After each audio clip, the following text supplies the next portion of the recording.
একের পর এক সিরিয়াল শুরু হবার অপেক্ষায় রয়েছে বিভিন্ন চ্যানেল। বেশ কিছুদিন ধরেই শোনা যাচ্ছিল একাধিক নতুন সিরিয়াল আসতে চলেছে চ্যানেলগুলিতে।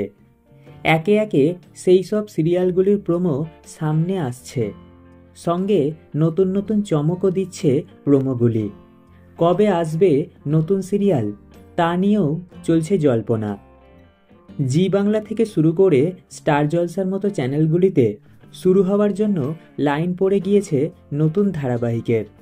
স্টার জলসায় একটি নতুন সিরিয়ালের প্রোমো সামনে এসেছে। অন্যদিকে জি বাংলাতেও দুটি নতুন সিরিয়ালের প্রোমো প্রকাশ্যে এসেছে।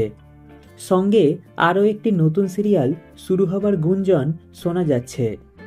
তবে এই সিরিয়ালগুলি নিয়ে সম্প্রতি এমন এমন তথ্য সামনে আসছে যা চমকে দিচ্ছে দর্শকদের। কিছুদিন আগেই দিতিপ্রিয়া ও জিতুর তোমাকে ভালোবেসে সিরিয়ালের নাম বদলেছে। চিরদিনই তুমি যে আমার নাম নিয়ে প্রকাশ্যে এসেছে নতুন প্রোমো।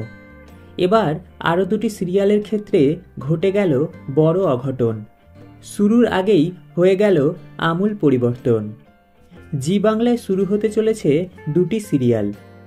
এর মধ্যে দুর্গামণি ও বাঘমামা সিরিয়ালের প্রোমো সামনে এসেছে।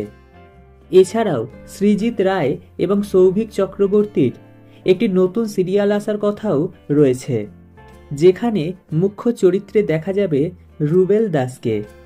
এবার এই দুটি সিরিয়ালের ক্ষেত্রেই বড় পরিবর্তন এলো।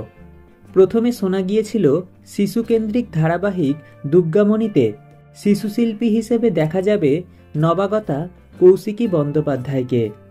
এমনকি সোনার সংসারের প্রোমোতেও দেখা গিয়েছিল তাঁকে। কিন্তু প্রোমোতে দুর্গামণি হয়ে ধরা দিলেন কে প্রথম কাছে এসেছি খ্যাত মিষ্টি রাধিকা কর্মকার। অন্যদিকে রুবেলের বিপরীতে প্রথমে থাকার কথা ছিল নবাগতা মধুরিমা চক্রবর্তীর। কিন্তু সম্প্রতি জানা গিয়েছে এই সিরিয়ালে কামব্যাক করছেন মোহনা মাইতি। সেক্ষেত্রে মধুরিমাকে দেখা যাবে না বলেই মনে করা হচ্ছে।